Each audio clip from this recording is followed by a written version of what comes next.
और अब चलिए खबरों में आगे बढ़ते हुए एक ऐसी खबर आपको बताते हैं जो शायद आपको भी हैरान और परेशान कर दे, क्योंकि इंदौर में जहरीली पानी पीने की वजह से अब तक लगभग 14 लोगों की जान जा चुकी है।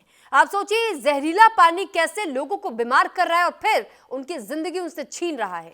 दूषित पानी पीने की वजह से अब तक 1400 लोग बीमार बताए जा रहे हैं। 162 लोग अस्पताल में अब भी भर्ती चल रहे हैं। मृतकों के परिजनों ने राहत चेक लेने से इनकार कर दिया है। नेता हाथ जोड़ते रहे, परिजनों ने ये चेक नहीं लिया। तो फिलहाल ये परिजनों का एक तरीके से आक्रोश है, गुस्सा है सरकार के प्रति भी। तो ये जानकारी आपको दे रहे हैं कि किस तरीके से इस वक्त इंदौर मामले में जो अपडेट सामने आया है। बताया जा रहा है कि चेक देने का प्रयास नेताओं की ओर से किया गया, हाथ तक जोड़े गए, लेकिन परिजनों ने ये चेक लेने से इनकार कर दिया।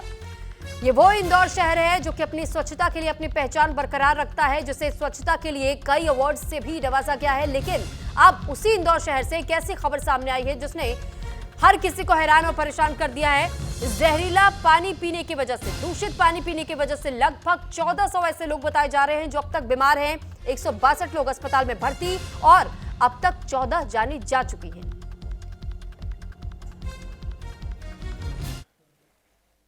ग्यारह विधानसभा क्रमांक 1 में पीने के पानी के साथ जो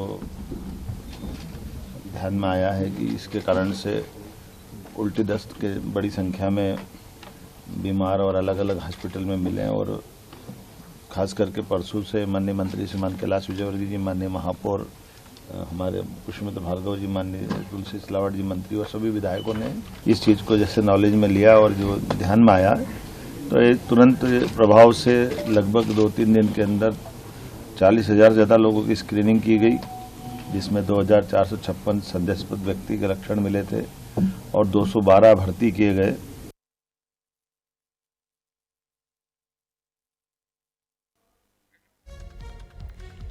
तो फिलहाल देखिए, ये तस्वीरें भी हम आपको दिखा रहे हैं जब मध्य प्रदेश के मुख्यमंत्री मोहन यादव अस्पताल भी पहुंचे थे। मरीजों से उन्होंने मुलाकात की और साथ ही साथ जिन लोगों की मौत हुई उनके परिजनों से भी उन्होंने मुलाकात की।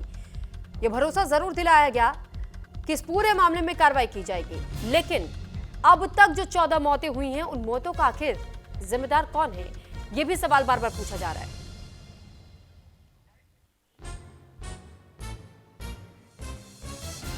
तो जहरीला पानी पीने से अब तक 14 लोगों की मौत हो चुकी है। भागीरथीपुरा में रहने वाले सुनील साहू के वहां 10 साल बाद मन्नत के बाद बच्चे का जन्म हुआ, लेकिन महज 6 महीने की उम्र में उसकी मौत हो गई। वजह गंदा और जहरीला पानी। मृतक बच्चे के पिता सुनील का यह कहना है कि बच्चे को दूध में पानी मिलाकर के पिलाया जाता था, लेकिन दूषित पानी आने के कारण 29 तारीख को उसकी तबीयत खराब हुई और अचानक उसे उल्टी और दस्त होने लगे, जिसके बाद से उसे नजदीकी अस्पताल ले जाया गया और इसी दौरान उस बच्चे की मौत हो गई। भागीरथपुरा में पसरे मातम के बीच जब मृतकों के परिजनों को सहायता राशि के चेक बांटने नेता पहुंचे, तो परिजनों ने बिलखते हुए उनसे खैरात लेने से इनकार कर दिया।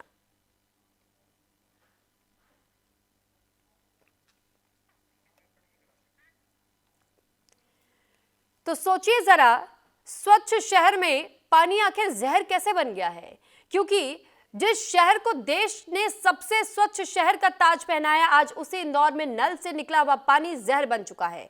और इस वजह से भी हम आपको ये बता रहे कि कैसे पानी, नमक की तेजी से कमी आई है, इसमें सोडियम पोटेशियम की भी कमी देखी गई है और धीरे धीरे ये पानी इतना दूषित हो गया कि लोगों की जान ले रहा है। ये हम आपको ये बताने की कोशिश कर रहे हैं कि जिस शहर को देश ने सबसे स्वच्छ शहर का ताज पहनाया, आज उसी इंदौर में नल से निकला पानी जहर बन चुका है। भागीरथपुरा में कुछ घरों के चिराग तक बुझ गए, कुछ घरों में मातम पसरा हुआ है और कई घर आज भी अस्पतालों के चक्कर काट रहे हैं। दूषित पानी ने ऐसा कहर बरपाया है कि अब तक लगभग 12 से 14 मौतें हो चुकी हैं और 1100 से ज्यादा लोग अभी भी बीमार बताए जा रहे हैं। और सवालों के घेरे में है सिस्टम, सरकार और मंत्री।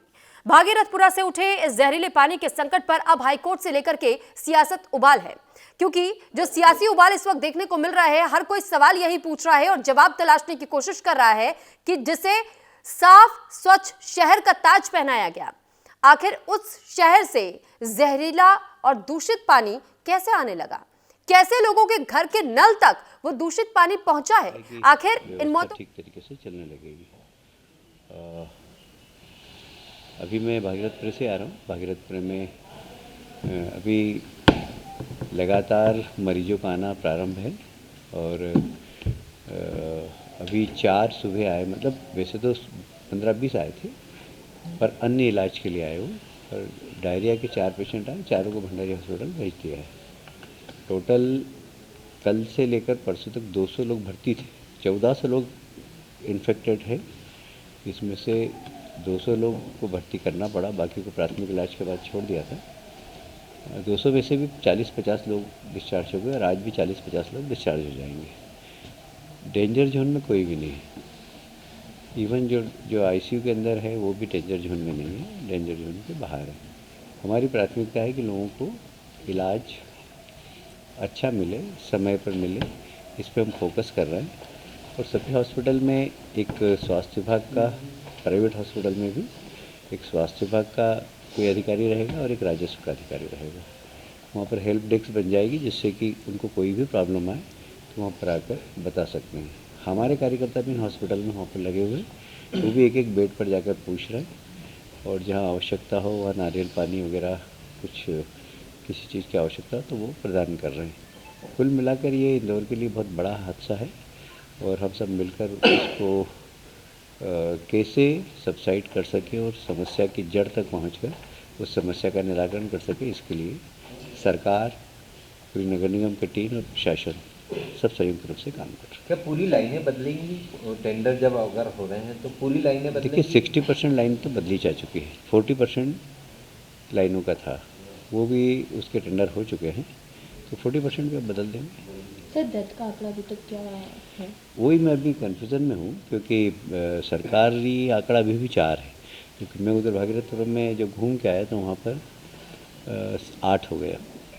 इसलिए हम देखेंगे कि जो 4 सरकार ने कैसे जोड़े और 4 जो वहाँ के लोग बता रहे हैं वो कैसे हैं। वहाँ के डॉक्टर्स का कहना था कि कुछ नेचुरल डेथ है, हम देख लेंगे। यदि डायरिया से हुई होगी तो उनको भी जो माननीय मुख्यमंत्री जी की घोषणा के अनुसार राशि दी जाएगी। विपक्ष भी कई आरोप लगा रहा है, अभी समस्या हल करने के लिए आपका साथ देना चाहिए विपक्ष को, ऐसा? देखिए, जब आपदा आती है तो सबको साथ में ही चलना चाहिए।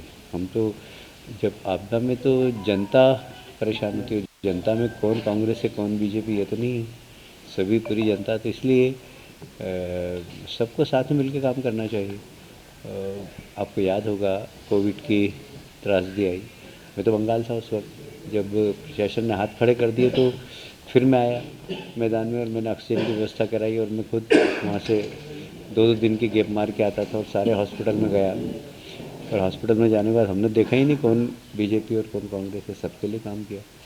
करना भी चाहिए। वहाँ कांग्रेस उस समय प्रदर्शन कर रही थी, तो कांग्रेस को कहाँ राजनीति करना है सोचना चाहिए। हम आपको तो सीएम ने कल महत्वपूर्ण जिम्मेदारी दी थी कि तालमेल की कमी है, उस तालमेल को लेकर भी कुछ चर्चा हुई बैठक?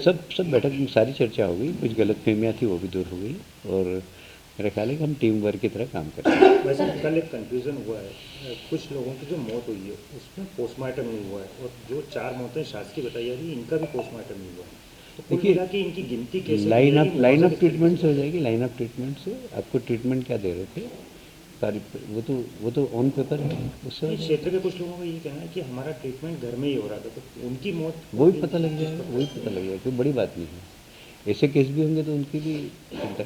देखिए, सवाल ये नहीं है, आखिर आदमी की डेथ हुई है तो हमें उसके परिवार के प्रति सहानुभूति है। सर आपने पानी की जो समस्या है, अब जैसे भागीरथपुरम में थी, तो बाकी और भी क्षेत्र आप इसको चिन्हित करेंगे कि कहाँ पर टेंडर होने थे पुराने और नहीं हुए हैं? उस सभी की जनरल एक निर्देश दे दिए। सर पानी के जो सैंपल लिए थे उसकी रिपोर्ट आ गई? अभी मैं पूछ नहीं पाया, तो शायद आ गई होगी, कल आज सुबह आ गई होगी मेरा ख्याल, जहाँ तक मेरे को एग्जैक्ट पता नहीं, मैं पूछ नहीं पाया अभी, क्योंकि अचानक सीएम साहब अभी वहाँ से आ रहे हैं तो मेरी बात अधूरी रह गई बहुत सारी क्योंकि सीएम साहब आ गए तो अधिकारियों को वहाँ पहुँचना है और आज की मीटिंग की ब्रीफिंग भी देना है। अभी तक कितने चिन्हित हो गए हैं लीकेज, कहाँ पर हमको कितने मिल चुके हैं अभी लीकेज? एक रतन दस्ता तो एक टंकी के पास जो भागीरथ चौकी वहाँ पर मिला था, इसके अलावा और कहीं जगह लीकेज ऐसा मिला? देखिए, पानी जब उसमें बहेगा ना उसके बाद पता लगेगा। जैसे पाइपलाइन यहाँ से लेकर यहाँ तक है, तो हम यहाँ पर सैंपल लेंगे, यहाँ सैंपल लेंगे, यहाँ सैंपल लेंगे, यहाँ सैंपल लेंगे, तो रेंडम सैंपल लेना पड़ेगा, उससे पता लग जाएगा कि यहाँ से यहाँ तक के बीच में अभी पानी नर्मदा का उसमें प्रवाह नहीं कर रहे हैं। आज से हमने कहा है कि आप उसको चालू करिए, पर साथ में अनाउंसमेंट 4 बजे से वहाँ चल रहा है कि ये पानी पीने लायक नहीं है, आप अगर इसका उपयोग भी करें तो उबाल कर करें। ऐसा वहाँ पर सबके घर में क्लोरीन की गोली भी बंटवा दी। अच्छा, जितनी कार्रवाइयाँ हो चुकी जिनके ऊपर अभी तक, आगे और कुछ ऐसा लग रहा है जो आज भी फाइंडिंग आपने की होगी, दौरा भी किया ACS ने, उसके बाद ऐसा लग रहा है कि कुछ और जिम्मेदार होंगे? अब थोड़ा इसके बारे में थोड़ा सा बाद में चर्चा करेंगे तो बेहतर होगा, पर हाँ, हम इसमें कुछ लोगों की चूक जरूर ये दिखाई देती है स्पष्ट। धन्यवाद।